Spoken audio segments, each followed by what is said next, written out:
શ્રી પ્રભુને પ્યારા શ્રી યમુનાજીના લાડીલા એવા રસિક સત્સંગી વૈષ્ણવોને જય શ્રી કૃષ્ણ. આ જીવ સાયન્સ અગર તમને ખબર પડી જાય તો આપણા અંદર બહુ જ મોટી એક્સેપ્ટન્સનો કોન્સેપ્ટ ઊભો થઈ જશે.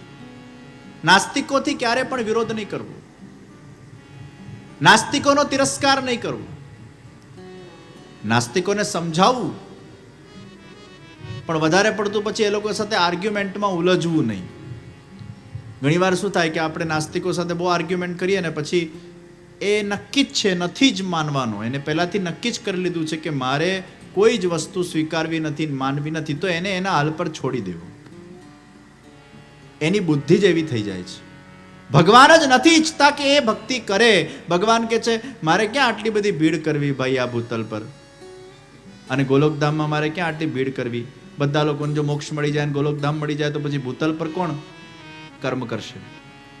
એટલે ઘણા જીવોને ભગવાન પહેલાથી જ એ પ્રકારની પ્રકૃતિ આપે છે ને પ્રવૃત્તિ આપે છે કે એ લોકોનું મન ભગવાનમાં લાગતું જ નથી. ભગવાન કહે છે મારે બધા થોડા ભક્તિ કરવા વાળા લોકો જોઈએ છે, કોઈ સાયન્ટિસ્ટ પણ બનવા જોઈએ, કોઈ રેશનલિસ્ટ પણ બનવા જોઈએ, કોઈ મને ન માનના વાળા પણ બનવા જોઈએ. એવા પણ લોકોની જરૂર છે, તો આ સંસાર ચાલે, તો આ જગત ચાલે. એટલે એવા લોકોને પણ હું જન્મ આપું છું. અને એટલે જ આપણે અગર ભક્તિ કરતા હોઈએ ને આપણા જીવનમાં ભક્તિ હોય તો આપણે ભાગ્યશાળી કહેવાઈએ કે ભગવાન આપણો ઉદ્ધાર કરવા માંગે છે, ભગવાન આપણને એમનું ધામ આપવા માંગે છે. એટલે ભગવાને આપણને ભક્તિનું સાધન પ્રદાન કર્યું છે. એનું અર્થ એ છે કે ભગવાન નિશ્ચિત આ જન્મનો ફેરો આપણો સાર્થક કરવા માંગે છે, અને બીજી વાર કદાચ આપણને જન્મ આપવા નથી માંગતો, એટલે આપણને ભક્તિ કે સત્સંગ તરફ જોતરી રહ્યો છે. પણ જેનું મન ભગવાનમાં નથી લાગતું એને એના હાલ પર છોડી દેવું, પુરુષાર્થ કરવો, પછી ન માને તો હરી ઈચ્છા. અને આ દુનિયાના અંદર हर एक का सर्जन ईश्वर करते हैं और हर एक को एक प्रकृति देते हैं. તો જેનું સર્જન જેના માટે થયેલું છે એ વ્યક્તિનું ત્યાં ગંતવ્ય થાય ને થાય જ. અને એ અગર એના ધર્મને ત્યાં ફોલો કરે છે એમાં એને કોઈ જગ્યાએ દોષ લાગતું નથી. એટલે જ કહેવામાં આવ્યું કે કોઈ આર્મી વાળો વ્યક્તિ, કોઈ સૈનિક અગર બીજા સૈનિકને મારે છે તો એને હત્યાનો દોષ નથી લાગતો. આત્મરક્ષણ માટે, સેલ્ફ ડિફેન્સ માટે કદાચ તમે કોઈને મારી નાખો છો, કદાચ સેલ્ફ ડિફેન્સથી તમને દોષ નથી લાગતો. પાગલપનમાં તમે કશું કરી નાખો છો, તમને દોષ નથી લાગતો. પાગલપન એટલે કોઈ પાગલ માણસ હોય ને કોઈને મારી નાખે, મેન્ટલ હોસ્પિટલમાંથી ભાગી નીકળેલો હોય અને એને સેન્સ જ નથી કે શું કરવું ને શું વિચારવું ને કઈ રીતે વર્તન કરવું, અને કદાચ કોઈકને મારી નાખે, એને પણ દોષ નથી લાગતો. એક નાનું બાળક અગર કદાચ ખોટું કામ કરી નાખે છે એને દોષ નથી લાગતો. એકવાર આફ્રિકામાં પ્રસંગ બનેલો કે એક નાનો બાળક હતો, એકદમ નિર્દોષ બાળક, એને કંઈ ખબર નહીં કોણે પિસ્તોલ કહેવાય, અને બાપુજી પોલીસમાં હતા, ભૂલથી પેલું ટ્રિગર દબાવી દીધું અને પપ્પાને જ મારી કાઢ્યા. ટ્રિગર દબાવી દીધું ક્યાંક. હવે એમાં એને શું દોષ લાગે? તો બાળપણમાં થયેલા દોષો, પાગલપણમાં થયેલા દોષો, યુદ્ધના મેદાન પર કોઈને મારવામાં આવે એના દોષો લાગતા નથી.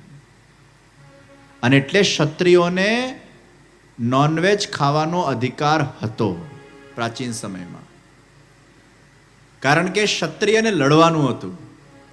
અને યુદ્ધ મેદાનના અંદર અગર તમારે લડવા જવાનું હોય અને કદાચ તમે એ માંસાહાર ખાઓ છો, એમાં તમને દોષ નથી લાગતો, કારણ કે યુદ્ધ મેદાનમાં લડતી વખતે તમારા અંદર પ્રતિશોધની ભાવના જોઈએ, રિવેન્જિંગ ભાવના જોઈએ, મારી નાખવાની ને તોડી નાખવાની ભાવના જોઈએ. અને એવી ભાવનાઓનું સર્જન ત્યારે જ થાય જ્યારે તમારામાં તમો ગુણ વધે.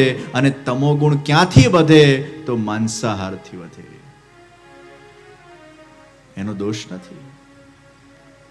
આજે ઘણા ક્ષત્રિય કે અમે તો ક્ષત્રિય, અમારાથી તો બધું ખવાય ને લેવાય. કોણે કીધું તમારે રણ મેદાનમાં લડવા જવાનું છે? તમારે રણ મેદાનમાં લડવા જવાનું હોય તો ખાઓ. આમ ધંધો કરતા હોય, જોબ કરતા હોય, બિઝનેસ કરતા હોય, અમે તો છે ને ક્ષત્રિય એટલે અમારાથી તો બધું ખવાય. ખોટી વાત છે. રણ મેદાનમાં લડવું હોય તો ખવાય ભાઈ. હવે પેલો એકાદશી કર કરતો હોય, ઉપવાસ કર કરતો હોય ને બહુ જ સાત્વિકતાનો આહાર લેતો હોય તો પછી એના અંદર તો કેવો ભાવ આવી જાય, ફરગિવનેસ ફરગિવનેસ ફરગિવનેસ. કોણ લડે, કોણ આ માથાચીક કરે, માફ કરો યાર, ઊંચું મૂકો, આમાંથી બહાર નીકળો. પ્રતિશોધની ભાવના જાગૃત કરવી હોય તો તમો ગુણ જોઈએ, એનો दोष नहीं. और इसलिए भगवान ने अर्जुन को कहा लड़, लड़ना तेरा धर्म है, लड़ना तेरा कर्म है, और तू अपने धर्म और कर्म से अगर च्युत होता है तो वो तेरा सबसे बड़ा अधर्म है. रण मैदान में लड़વું आवश्यक છે. महाप्रभुजी કહે છે ત્રિદુઃખ સહનમ ધૈર્યમ, સહન કરો સહન કરો સહન કરો. અને ભગવાન કૃષ્ણ ગીતામાં કહે છે યુદ્ધ કરો યુદ્ધ કરો યુદ્ધ કરો. તો કિસકા માનોગે? મહાપ્રભુજીનું માનશો કે કૃષ્ણનું માનશો? અને બંનેના સિદ્ધાંતમાં કોન્ટ્રાડિક્શન છે. એક કહે છે સહન કરો, એક કહે છે લડો. કોનું માનશો? અને આપણે તો બધા હોશિયાર ને, જે વખતે જેની જરૂર હોય એના ખોળામાં બેસી જઈએ. ના લડવું હોય તો આપણે મહાપ્રભુજીને યાદ કરી લઈએ. આપણા ત્યાં તો પુષ્ટિ માર્ગમાં મહાપ્રભુજીએ કીધું છે સહન કરો સહન કરો. અને લડવું હોય તો પાછું ગીતા કાઢીએ. કૃષ્ણ ભગવાને કીધું છે અન્યાયના ખિલાફ આવાજ ઉઠાવવી જોઈએ, લડવું જોઈએ. જે વખતે જે વસ્તુની આવશ્યકતા હોય એ વખતે એ સિદ્ધાંતને જીવનમાં વાપરવા જોઈએ. આ બધા સિદ્ધાંતો એ આપણા જીવન માટે છે, પણ કયા સિદ્ધાંતને ક્યાં અપ્લાય કરવો એ બહુ મહત્વનું છે. જેને ભક્તિ માર્ગમાં આગળ વધવું છે ને ભગવાનને પામવું છે એને સહન કરવું છે, પણ જે કર્મ માર્ગમાં આગળ વધતો હોય અને જેના અંદર ઘણા બધા કાર્યો કરવાની ઈચ્છા છે અને એ કર્મ કરતા કરતા અગર એના જીવનમાં કોઈ અંતરાય આવે છે, કોઈ એના સાથે અન્યાય કરે છે, અગર કંઈ ખોટું થાય છે તો એ ખોટા થવાના સામે આવાજ ઉઠાવી જોઈએ, એના સામે વ્યક્તિએ લડવું જોઈએ. એ કર્મ માર્ગનો સિદ્ધાંત છે. તમારો મૂળ સિદ્ધાંત કયો છે એના આધાર પર નક્કી થાય કે તમારે સહન કરવું જોઈએ કે તમારે લડવું જોઈએ.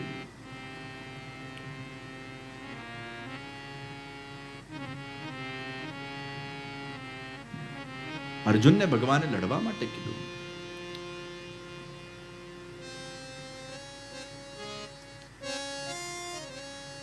तो निश्चित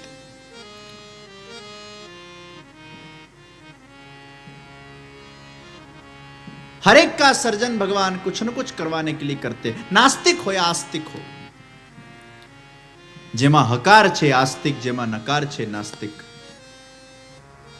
નાસ્તિકનો એ સ્વીકાર છે. અને કેવી સુંદર દૃષ્ટિ આપી છે. આપણે બધાએ વેજીટેરિયન બનવું જોઈએ, પણ કદાચ કોઈ અજ્ઞાનતાવશ અગર નોનવેજ ખાય પણ છે તો ઠીક છે.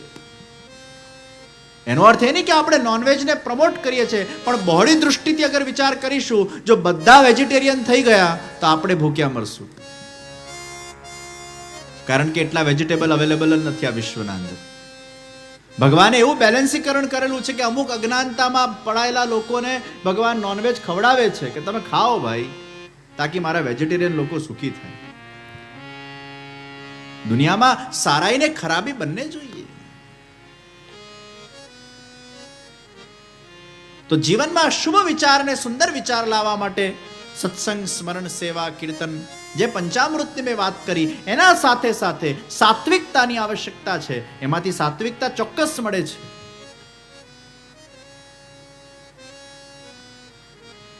સત્વમ સંજાયતે જ્ઞાનમ રજો રાગાત્મકમ વિદ્ધિ તૃષ્ણા સંગ સમુદ્ભવમ. રજો રાગાત્મકમ વિદ્ધિ તૃષ્ણા સંગ સમુદ્ભવમ. ઈચ્છા પૂરી થાય તો પણ દુખીનો દુખી જ રહે, એ તમોગુણનો પ્રભાવ. ઈચ્છા પૂરી થાય તો જ હું સુખી થઉં, આ રજોગુણનો પ્રભાવ. અને ઈચ્છા પૂરી થાય કે ન થાય તો પણ હું સુખી રહું, આ સત્વગુણનો પ્રભાવ. સાત્વિક, રાજસ અને તામસ પ્રકૃતિના 3 ગુણો છે અને પ્રકૃતિ આ 3 ગુણથી બનેલી છે. પ્રકૃતિમાં જે પ્રોડક્શન થાય છે એ સત્વ, રજ અને તમનું થાય છે. સાત્વિક ગુણ સૌથી વધારે શેમાં છે? ફ્રૂટ્સમાં છે. ફ્રૂટ્સનો આહાર તમે લો, સાત્વિકતા વધે. પ્રાચીન સમયમાં યોગીઓ ફલાહાર કરતા, એમનામાં રજોગુણ એકદમ ક્ષીણ થઈ જતું. જેને યોગ સાધનામાં આગળ વધવું છે, જેને કોન્સન્ટ્રેશનના પ્રોબ્લેમ્સ છે, જેને ફોકસ પ્રોબ્લેમ્સ છે, તમારા છોકરાઓમાં ઘણીવાર ફોકસ પ્રોબ્લેમ હોય, કોન્સન્ટ્રેશન પ્રોબ્લેમ હોય, એને યાદ ન રહેતું હોય, આવું જ્યારે થવા લાગે ત્યારે સમજજો સત્વ ગુણ ઘટી ગયું છે. અને સત્વ ગુણ વધેલું હશે, ફોકસ રહેશે, સ્થિરતા રહેશે, મન મક્કમ રહેશે. એ સત્વ ગુણને વધારવા માટે આપણે ફલાહાર કરીએ છીએ. ફ્રૂટ્સમાં મેક્સિમમ સત્વ ગુણ છે. Fruits are very good for health also and very good for mind also. So eat more fruits. સત્વગુણ. ફાસ્ટિંગ થી સત્વગુણ વધે છે. કાલે એકાદશી છે, ફાસ્ટ કરજો. તો એકાદશીમાં 11 ઇન્દ્રિયોની શુદ્ધિ ફાસ્ટ કરવાથી સત્વગુણ વધે છે. મૌન વ્રત રાખવાથી સત્વગુણ વધે છે. ક્યારેક ક્યારેક સમય મળે મૌન રાખો. ઊંઘવાના ટાઈમે નહીં, જાગતા દિવસમાં 1-2 કલાક મૌન. તો વીકમાં મારો નિયમ છે દર ગુરુવારે મૌન આખો દિવસ. સવારે ઉઠતા સાથે બીજા દિવસની સવાર હવન પૂરું થાય પછી મૌન તોડવાનું. એટલો આનંદ આવે. અને મૌન વ્રત તમારાથી થાય તો ટ્રાય કરજો. ભલે વીકમાં એકવાર ની, મહિનામાં એકવાર તો ચૂપ રહો. મહિનામાં એકવાર મૌન. અને આપણે ધારીએ કરી શકીએ તો ધારતા નથી, વાત જુદી છે. મહિનામાં 1 દિવસ મૌન, બહુ મજા આવશે. પણ મૌન વ્રત જ્યારે લો ને ત્યારે મોબાઈલ વ્રત પણ લેવો પડે.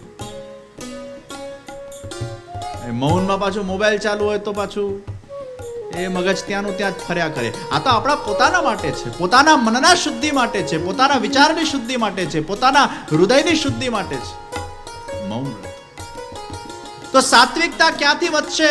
સત્સંગથી વધશે, વ્રતથી વધશે, મૌનથી વધશે. અને સાત્વિકતા વધતી જશે એટલે શુભત્વ વધશે, સારા વિચારો આવશે. રજોગુણ વધી જાય તો ઈચ્છાઓ બહુ આવશે. રજોગુણની જરૂર છે પણ વધારે પડતો વધી જાય તો ઈચ્છાઓ, કામ વધશે.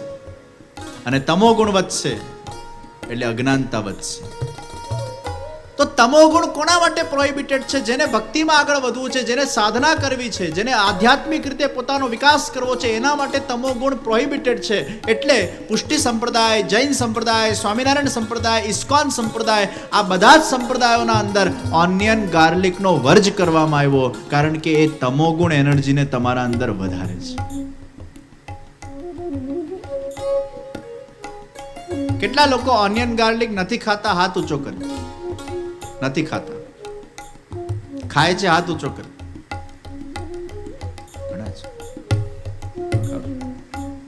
ખાવ છો? નથી ખાતા? તમે ખાવ છો? તમે ખાવ છો રોજ? કોઈ આંગળી ઊંચી થઈ તો આ મ્યુઝિક બંધ થઈ ગયું. લે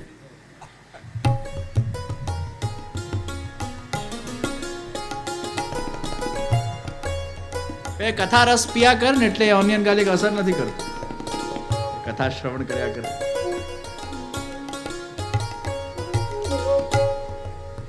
તો આધ્યાત્મિક માર્ગ પર અગર આગળ વધવું હોય તો એમાં ઓનિયન ગાર્લિક નું વર્જ છે. અને કદાચ ઓનિયન ગાર્લિક બહુ ખાતા હો તો પછી ઉપવાસ કરો, વીકમાં 2 દિવસ ફાસ્ટિંગ. એટલે તમોગુણ એનર્જીને બેલેન્સ કરશે. તો સાત્વિક, રાજસ અને તામસ, આ 3 તત્વ એ પ્રકૃતિના તત્વો છે. અને જે પ્રકૃતિમાં જે ગુણ છે એ આપણા અંદર આવે છે. અને એટલે જ આપણે નોનવેજ નથી ખાતા. કેમ? તમે વિચાર કરો, જેટલા પ્રાણીઓ નોનવેજ ખાય છે એ બધા હિંસક છે, અને જેટલા વેજીટેરિયન પ્રાણીઓ છે એ અહિંસક છે. તો મનોવિજ્ઞાન પ્રૂવ કરે છે કે if you eat non veg you become violent, if you eat veg you become silent. તો વધારે પડતા બુદ્ધિશાળી લોકો પાછા પ્રશ્ન કરે કે અમે તો એવા લોકો જોયા છે ને, વ્રતો કર કરે, ફલાર કર કરે, તોય એટલા વાયલન્ટ હોય છે. અને અમે તો એવા લોકો જોયા છે કે નોનવેજ ખાનાર લોકો પણ સાયલન્ટ હોય છે, એટલા હમ્બલ હોય છે, એટલા વિવેકી હોય છે, એટલા સાત્વિક હોય છે કે આપણને લાગે નહીં કે આવો કોઈ જેન્ટલમેન હોય. તો આવું કેમ થાય છે? એટલે ત્યારે આપણે એના જીવ સ્વભાવ, એના પૂર્વજન્મના સંસ્કારનો સ્વભાવ, એનો દેહ સ્વભાવ, એમાં આપણે જવું પડે કે ઘણીવાર આપણે સાત્વિક ગુણ ખૂબ લેતા હોઈએ આહારમાં, પણ જીનેટિકમાં કોઈ પ્રોબ્લેમ હોય, પૂર્વજન્મના સંસ્કારમાં કંઈક પ્રોબ્લેમ હોય, અથવા પછી જીવ સ્વભાવમાં કોઈક વિષય હોય, તો એ એટલો અસર કરતો નથી.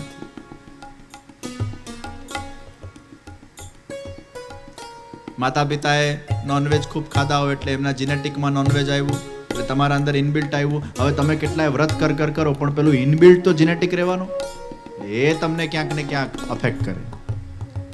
એટલે આમાં મલ્ટિપલ ફેક્ટર્સ કામ કરતા હોય છે. એમાં કયું ફેક્ટર તમારા સાથે કામ કરી રહ્યું છે ધેટ ગોડ નોઝ. પણ સાત્વિક આહાર, સાત્વિક વિચાર, સાત્વિક આચરણ આપતું હોય છે.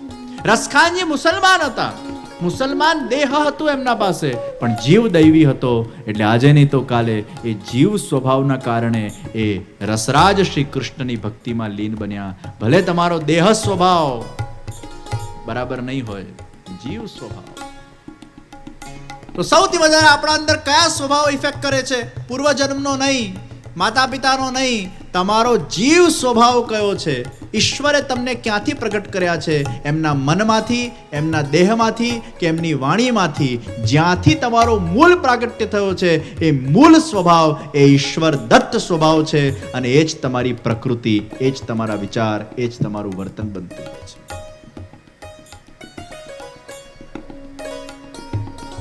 તો mind is the bank of good and bad thoughts. તો 3 વિષયને કેન્દ્રમાં રાખજો: સત્ય, શુભ અને સુંદર. તો એક હોય છે સ્વકેન્દ્રીય વિચારધારા, એક હોય છે સમાજ કેન્દ્રીય વિચારધારા, એક હોય છે પ્રભુ કેન્દ્રીય વિચારધારા. જગતગુરુ શ્રી વલ્લભાચાર્યજી મહાપ્રભુજીનું આ લક્ષ્ય છે કે પ્રત્યેક વૈષ્ણવની વિચારધારા એ પ્રભુ કેન્દ્રીય બને, સત્ય પરખ બને. તમે જે કંઈ પણ કરો, બસ મનમાં એવો ભાવ રાખો, મેરે પ્રભુ મુझे દેખ રહે હૈ. આપણે જ્યારે ખોટું કરીએ છીએ ને ત્યારે આપણા મનમાં આ વિચાર નથી હોતો કે ભગવાન આપણને જોવે છે. જો આપણા મનમાં આ વિચાર આવી જાય કે ભગવાન મને જોઈ રહ્યો છે, તો આપણે ખોટું કરતા પહેલા 10 વાર વિચારીએ કે આ ખોટું હું કરીશ તો મારા ઈશ્વરને ગમશે.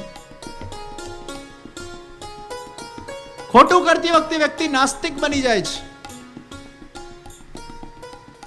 પણ આસ્તિક વ્યક્તિ કોને કહેવાય? જે હંમેશા મને મારો ઈશ્વર જોઈ રહ્યો છે, હું મારા ઈશ્વરની સન્નિધિમાં છું, એના કેન્દ્રમાં પ્રભુ હોય છે. હું કંઈક એવું કરું જેનાથી મારા પ્રભુ પ્રસન્ન થાય. હું મારા પરિવારના પોષણ કરું, મારા પ્રભુ પ્રસન્ન થાય. હું મારા કર્તવ્યને બજાવું, મારા પ્રભુ પ્રસન્ન થાય. હું માનવની સેવા કરું, મારા પ્રભુ પ્રસન્ન થાય. હું સમાજની સેવા કરું, મારા પ્રભુ પ્રસન્ન થાય. હું ઠાકોરજીની સેવા કરું, મારા પ્રભુ પ્રસન્ન થાય. હું કથાનું શ્રવણ કરું, મારા પ્રભુ પ્રસન્ન થાય. હું સત્કર્મમાં આગળ વધું, મારા પ્રભુ પ્રસન્ન થાય. હું કોઈ જગ્યાએ નિસ્વાર્થ વોલેન્ટિયર સેવા આપું, મારા પ્રભુ પ્રસન્ન થાય. મારા પ્રત્યેક કર્મના અંગના અંદર, એના વિચારના અંદર એનું કેન્દ્ર જ્યારે મારું પ્રભુ બની જાય છે, ત્યારે વ્યક્તિના જીવનમાં પરમ સંતોષની પ્રાપ્તિ થાય છે કે મેં જે કંઈ પણ સારું કર્યું, મારા ઈશ્વર એની નોંધ ચોક્કસ લીધી છે.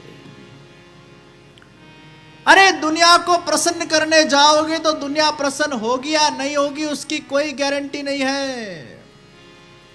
દુનિયા તમને જસ આપે કે ના આપે એની ફિકર નહીં કરતા. આ દુનિયાનો કઈ ભરોસો નથી. આજે તમારું સારું બોલશે, કાલે તમારું ખરાબ બોલશે. તમારાથી એને લાભ થશે તો તમારા બનીને રહેશે, તમારાથી નુકસાન થશે તો તમને તરછોડીને જતા રહેશે. તમે દુનિયાને પ્રસન્ન કરવા કામ નહીં કરતા, પણ તમે કોઈ પણ કર્મ કરો એમાં કેન્દ્ર રાખજો, મારા પ્રભુ પ્રસન્ન બને. ભગવાનના દરબારમાં એની નોંધ લેવાય. દુનિયાનો તો કઈ ભરોસો છે ભાઈ. આજે સારું રાખે ને કાલે આપણા સાથે ખરાબ વ્યવહાર કરી નાખે.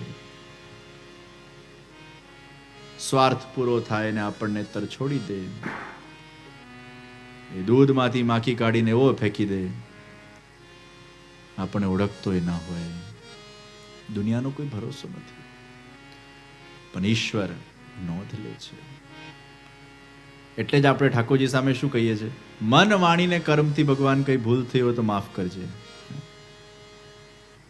સૂર્યસ્ય મામન્યુષ્ય મન્યુપતયશ્ચ મન્યુકૃતેભ્યો પાપેભ્યો રક્ષંતામ યદ્રાત્ર્યા પાપમ કાર્ષમ મનસા વાચા હસ્તાભ્યામ પદભ્યામ મુદ્રેન શિષ્ણા રાત્રિસ ધવલમ પતુ યત કિંચિત દુરિતમ મૈદમામ મૃત્યોનો સૂર્યે જ્યોતિષી જુહોમિ સ્વાહા. મનસા વાચા હસ્તાભ્યામ, મનથી, વાણીથી, કર્મથી. તમને એમ લાગે છે કે તમે જે વિચારો છો ભગવાન સુધી નથી પહોંચતા? અરે આપણા મનનું ડાયરેક્ટ ભગવાન સાથે ડાયલિંગ છે. તમે જે વિચારો છો એ ઠાકોરજી સુધી પહોંચે છે. એટલે જ મનથી ઘણીવાર દોષ થતા હોય, વાણીથી દોષ થતા હોય, ઘણીવાર કર્મથી દોષ થતા હોય. હે પ્રભુ, મન વાણી કર્મથી જે દોષ થયા હોય એને માફ કરજે, અને તું મને સારા વિચાર આપજે, તારા વિચાર આપજે. तो परमात्मा हमारा केंद्र बनना चाहिए, सत्य हमारा केंद्र बने. सत्य ही शाश्वत है, सत्य ही परमात्मा है, सत्य ही अनूठा है. ब्रज मंडल के अंदर सत्य रूप पूर्ण पुरुषोत्तम श्रीनाथ जी बाबा का मंगल प्रागट्य हुआ. गुरु और गोविंद का मिलन हुआ, અને બધાનું કેન્દ્ર એ શ્રીનાથજી બાબા બન્યા છે. સર્વ વ્રજવાસીઓ ઠાકોરજીના દર્શન કરવા રોજ જાય. સર્વના મનમાં, હૃદયમાં, વિચારોમાં કઈ રીતે અમે ભગવાનને સુખ આપી શકીએ એ વિચારો એમના કેન્દ્ર બન્યા છે. અને જે તમારું કેન્દ્ર હશે એ જ તમારા વિચાર હશે. કુમ્મનદાસજી ભગવાનના પ્રિય સખા, અને રોજ કુમ્મનદાસજીના સાથે ભગવાન ખેલવા પધારે. કુમ્મનદાસના ખભા પર ભગવાન બેસે. સાક્ષાત ભગવાન લીલા કરવા માટે પ્રગટ થયા છે, સાક્ષાત્કાર પ્રદાન કરી રહ્યા છે.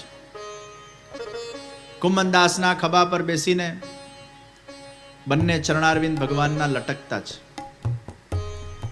બંને ચરણારવિંદને બે હાથથી કુમ્મનદાસ ઝાલી રહ્યા છે. એ ભગવાનના દિવ્ય કોમલ ચરણારવિંદનો એ કોમલ સ્પર્શ કુમ્મનદાસજીના મન બુદ્ધિને પાવન કરી રહ્યું છે. એ ભગવાનના બંને હસ્ત કુમ્મનદાસના મસ્તક પર છે, અને ભગવાનનું મુખારવિંદ શોભાયમાન થઈ રહ્યું છે. એ સુંદર કમલ નયન, નાસિકા અદ્રોષ્ટ, એ ઘુંઘરાલા ભગવાનના વાળ, એ ભક્ત અને ભગવાનની આ સવારી કોઈક જીવ પર કૃપા કરવા માટે આગળ વધી રહી છે.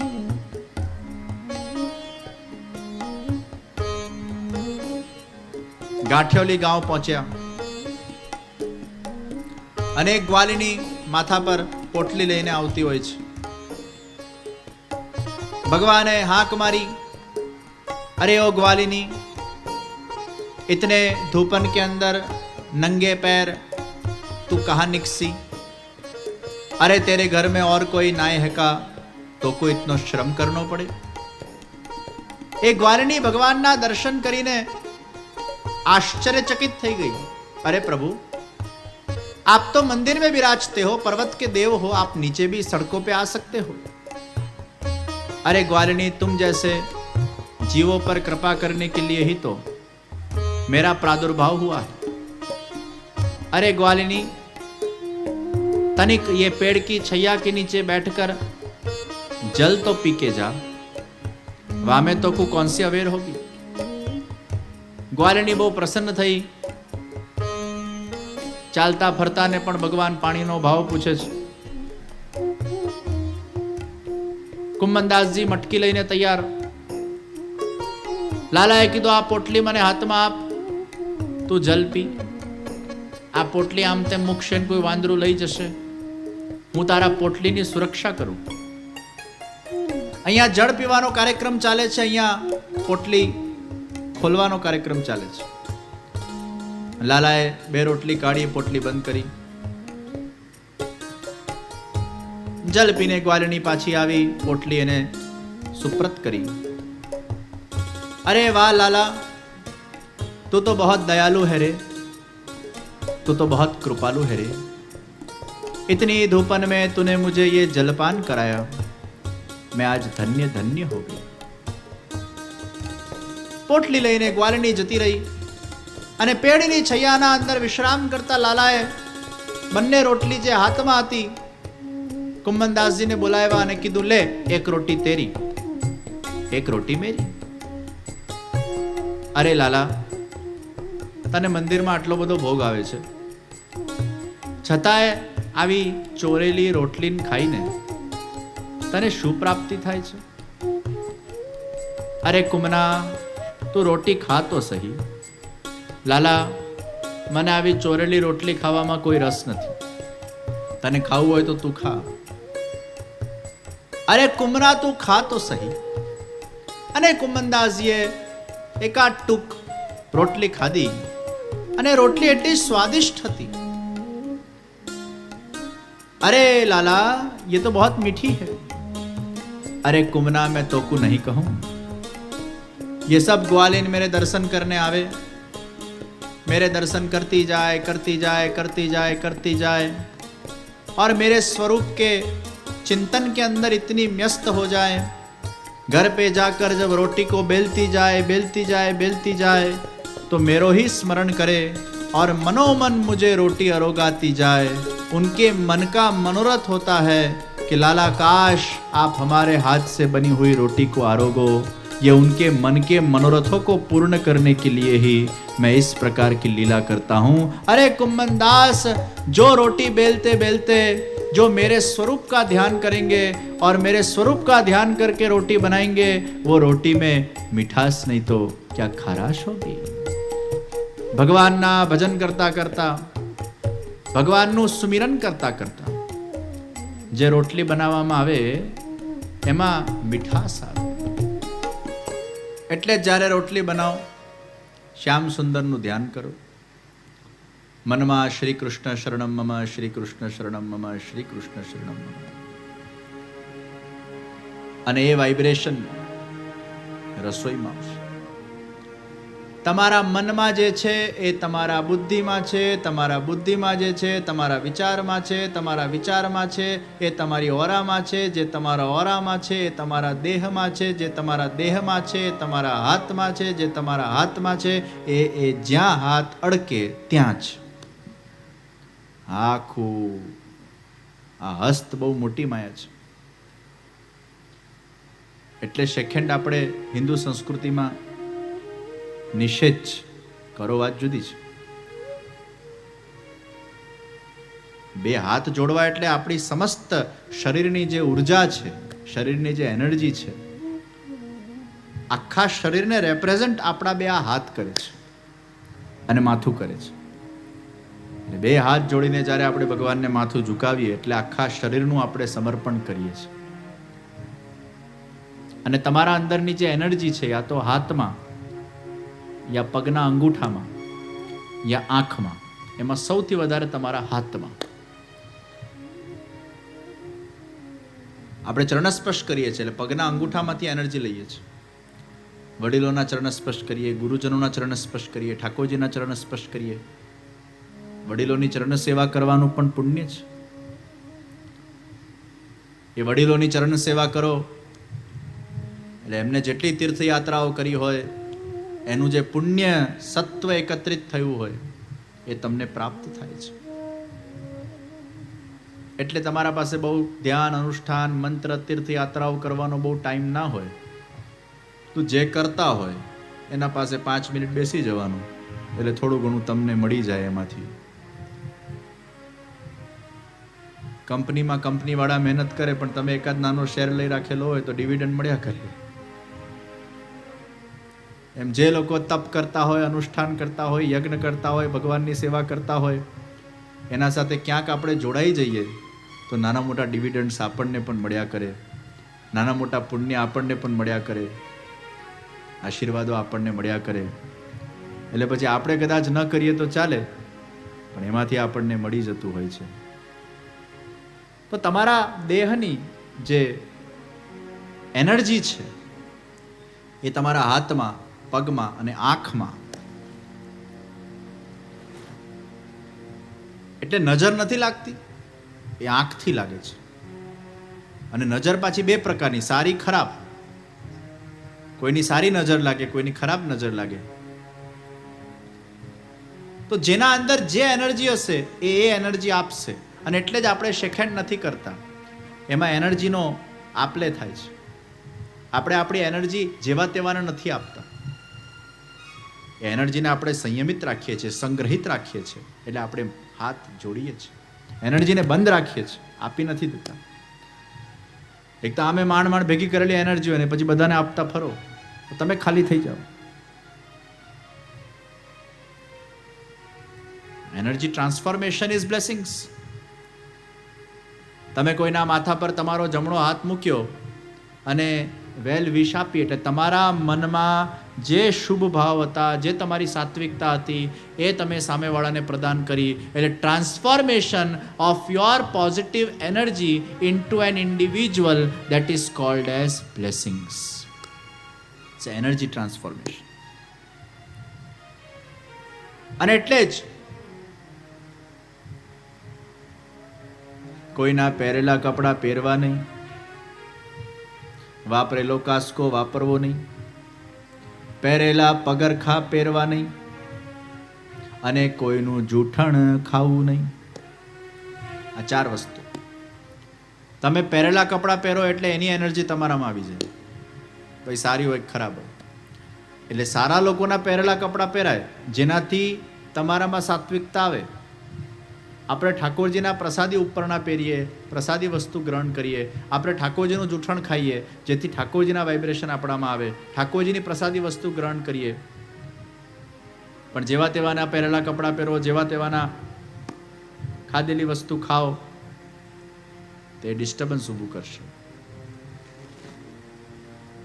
એટલે જૂઠણ ભગવાનનું લેવાય, પોતાના હજી પ્રેમીનું લેવાય. પહેલાના જમાનામાં તો પેલા પત્ની પતિની થાળીમાં જમવા બેસતી એટલે પતિ માટે ભારોભાર પ્રેમ જાગૃત થતો. તમે જેનું જૂઠણ ખાશો ને એના માટે પ્રેમ જાગૃત થશે. એટલે ધ્યાન રાખજો કોનું જૂઠણ ખાવું, એ તમારા બ્લડમાં જશે. તો નિશ્ચિત તમે કોનું જૂઠણ ખાઓ છો એના આધાર પર નક્કી થાય, તમને એના માટે પ્રેમ થશે. તો ભગવાનનું જૂઠણ આપણા ત્યાં ખાવાની મહાપ્રભુજી આજ્ઞા કરી. પ્રસાદ અસમર્પિત વસ્તુનામ તસ્માદ વર્જનમાચરેત. અસમર્પિત વસ્તુનામ તસ્માદ વર્જનમાચરે. ભગવાનને ભોગ ધર્યા વગરની વસ્તુનો ત્યાગ કરવો. બને એટલું ભોગ ધરેલું ખાવું, બને એટલું ભગવાનનું જૂઠણ ખાવું. તમે જેટલું ભગવાનનું જૂઠણ ખાતા જશો, તમારું દેહ, તમારું લોહી આખું પ્રસાદી બનતું જશે. અને યાદ રાખજો, જેમ જેમ તમારું લોહી પ્રસાદી બનતું જશે, પછી જુઓ તમારું મન, તમારું ચિત્ત, તમારો બુદ્ધિ, તમારા વિચારો એ ભગવાનમાં એકાગ્રિત થાય છે કે નહીં. આ ઘણા લોકો પૂછે છે ને, ભગવાનમાં કેમ મન લાગતું નથી? એનું કારણ છે, સેવા કરતા હોય, પ્રસાદી ખાતા ના હોય. સેવા કરો, સત્સંગ કરો, સ્મરણ કરો, પ્રસાદી ભોજન કરો, આ બધા જ પરેજીઓ પાડો. ગોળી ખાઓ છો પણ પરેજી ન પાડો તો એ ગોળી અસર એટલી કરતી નથી જેટલી કરવી જોઈએ.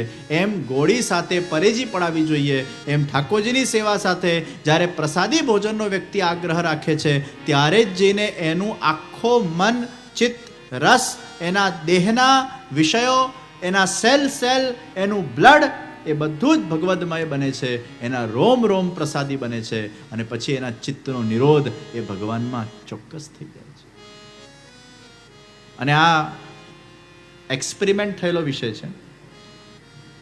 અમેરિકાના હ્યુસ્ટન ગામમાં એક પતિ ભગવાનને માનતા જ નહોતા, પણ સારા પતિ હતા.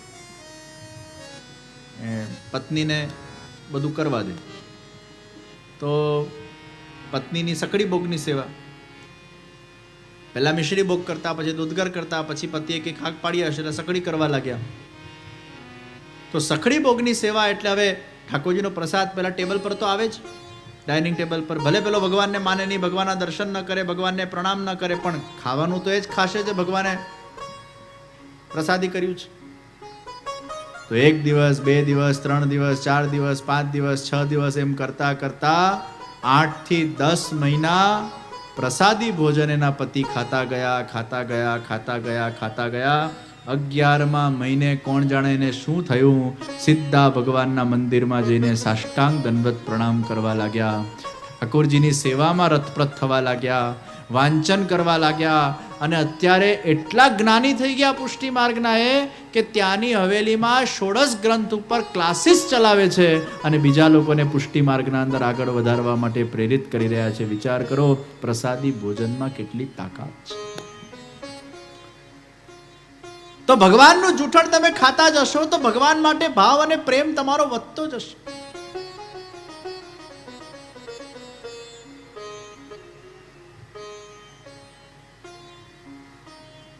તો જે ભાવથી તમે રસોઈ બનાવશો એ ભાવ એ રસોઈમાં આવશે. માળાજી કરતી વખતે પણ મૌન રાખો, રસોઈ બનાવતી વખતે પણ મૌન રાખો, ભોજન કરતી વખતે પણ મૌન રાખો. આ ઘણા ફૂલઘરમાં પેલા માળાજી બનાવવા બહેનો બેસે ને, એટલી બધી વાત કરે. એ બધાને જૈન મુનિ બનાવવા જેવા છે. પણ એમાંય પાછા બોલ કરે. આ પટ્ટો બાંધ્યો તો એ બોલે. એના કરતા મૌન લઈને આવો, ભગવત ગુણગાન, શ્રી કૃષ્ણ શરણમ મમ ચિંતન કરો. મને તો એવું લાગે છે આ જેટલા માળા બનાવતા લોકો હવેલીમાં આવે એ બધાને વોકમેન આપી દેવું જોઈએ. સૌ નામ વ્યસ્ત, એ કાનમાં ભૂંગળું નાખીને બેસી જાય, કીર્તન સાંભળ્યા કરે ને માળાજી કર્યા કરે, કોઈ નડે જ નહીં. આ બધી પ્રથાઓ પુષ્ટિમાર્ગમાં ચાલુ કરવી જોઈએ. કેમ વોકમેન પહેરીને માળાજી ના થાય? એ એડવાન્સ ટેકનોલોજીનો યુઝ થવો જોઈએ. આ દુનિયાના અંદર બધા લોકો આ બધા, હું આ ક્રિકેટરોને ઘણી વાર જોતો, પેલા આમ ફ્લાઇટમાં જાય ને, બસમાં બેઠા હોય ને, અને પછી પેલું ન્યૂઝમાં આવે ઘણી વાર હું જોઉં આ લોકો વાત કરતા નથી હોતા, ભૂંગળું નાખીને જ બેઠા હોય, સૌ ના વ્યસ્ત. કિસી કો પડી નહીં કોણ ક્યાં કરતા હૈ ક્યાં બોલતા, કોઈ વાત નહીં, ચિત્ત નહીં, ભૂંગળું નાખીને બેઠા હોય, સૌમાં વ્યસ્ત. એટલે આ માળાજી બનાવનાર જેટલા બહેનોને વોકમેન આપી દેવા જેવા છે. નાખો ભૂંગળું, કીર્તન સાંભળો, માળાજી કરતા જાઓ. કોઈ વાતચીત કરવી હોય પછી ઘેર જાઓ એકબીજાના, પણ માળા કરતી વખતે પ્રભુમાં ચિત્ત. अरे कुमना, जो रोटी बनाते बनाते मेरे स्वरूप का स्मरण होगा, चिंतन होगा, उसमें मिठास नहीं तो क्या खाराश हो.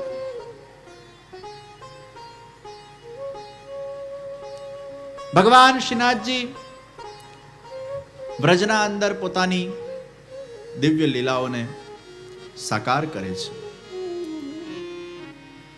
ગિરિરાજની તળેટીમાં ઘણા બધા ગામો, એમાંનું એક ગામ સખીતારા ગામ. અને સખીતારા ગામમાં માંડલિયા પાંડે નામનો બ્રાહ્મણ રહે.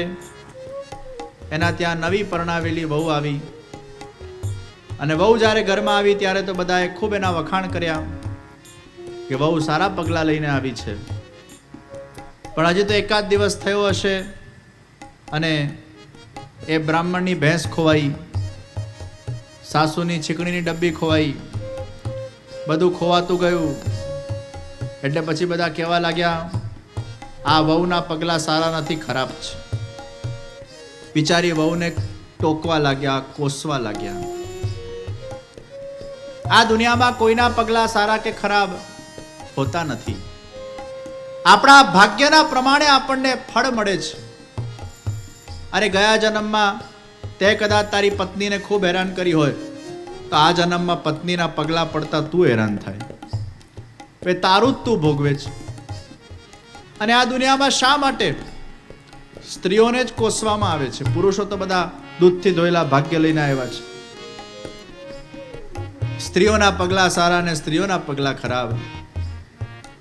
હા, નિશ્ચિત કોઈ આપણા માટે લકી અનલકી હોઈ શકે, પણ એમાં એને કોસવાની જરૂર નથી. એ આપણું જ આપણે ભોગવીએ છીએ. નિમિત્ત કારણ કોઈક બને છે, સૂચક કારણ કોઈક બને છે, એમાં એનો કોઈ વાંક ગુનો નથી. આપણો જ વાંક ગુનો છે. આપણા જ કર્મનો દોષ છે, આપણા જ ભાગ્યનો દોષ છે. નિમિત્ત કોઈ પણ બને.